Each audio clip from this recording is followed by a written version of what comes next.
Case भी करेंगे कि सीसीटीवी फुटेज सामने लाए, क्योंकि सीसीटीवी फुटेज एक केस में उसको सप्रेस करना, उसको दबाना और छुपाना, ये बजाते खुद एक जुर्म है। मेरे साथ ये वकील हज़रात मौजूद हैं और ये बात कहनी कि हमारे पास नहीं है, तो कोई एहलकार ये बात करे तो उसको लीगल ज़बान में कहते हैं अंग्रेज़ी में कमिटिंग पर्जरी, यानी कि आप हलफ लिए हुए आप कोई झूठ कहते हैं, उसकी अपनी एक कानूनी सज़ा होती है। लिहाजा हम लोग तो कहते हैं कि इंसाफ होना चाहिए और जो ज़िम्मेदारान हैं उनको कैफरी किरदार तक पहुंचाना चाहिए और जो फ्लैग ऑपरेशन है उसको बिल्कुल बेनकाब होना चाहिए। उमर साहब के मामला किस तरह चलेंगे? अगर आप तो ख़ुद एक ऐसे घराने से ताल्लुक़ रखते हैं और जो आप उनका मिजाज है समझते हैं अदारे के सरबराह का, तो आप क्यों नहीं खान साहब को थोड़ा सा समझाते कि कौम की खातर अपने कर लें, जो ताकत का मंबा है उनसे थोड़ा।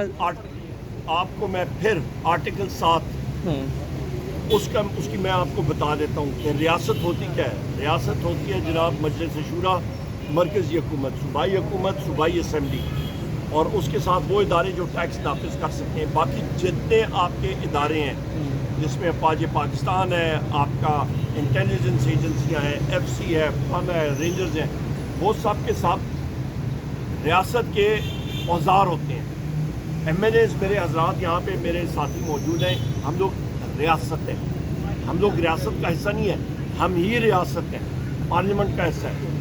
तो लिहाजा ये वाज़ेह हो गया। दूसरी अहम बात, हम लोग चाहते हैं कि पाकिस्तान में सुप्रीमेसी ऑफ लॉ होना चाहिए, आइन और कानून की बालादस्ती होनी चाहिए, क्योंकि मुल्क इस दौर में सिर्फ तभी तरक्की करेगा जिस वक्त आइन और कानून की बालादस्ती होगी।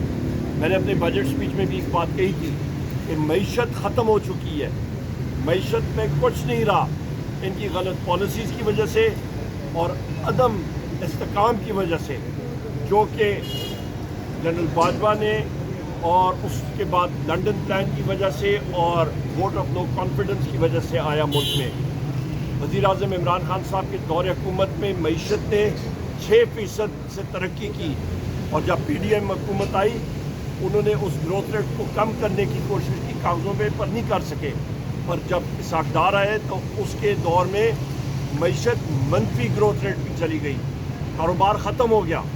तो लिहाजा पूरे पाकिस्तान को लोगों को इस चीज़ का मालूम है और इसीलिए लोग सिर्फ एक शख्स पे उनका एतमाद है और उसका नाम है वज़ीर आज़म इमरान खान। फवाद चौधरी कहते हैं कि आप लोग ही संजीदा नहीं है इमरान खान की रिहाई के लिए, जो क़यादत बाहिर है वही संजीदगी से कोशिश नहीं कर रही और इशारा जाहिर है आप अपोजिशन लीडर हैं तो सबसे पहले निशाने पर तो आप ही हैं। सबसे पहली चीज़ ये है कि सारी हमारी टीम, वकील की टीम, केस उन्होंने लड़े हैं और जीते हैं। जब नैब हो या कोई और इदारा हो आपका हुकूमत का आके किसी और केस पे तोशा खाना के गलत केस में उनको फिर उस पर एम्ब्रॉयल करते हैं, उनके खिलाफ पर्चे कर देते हैं और वो एक अदालती सिस्टम से गुजरना पड़ता है।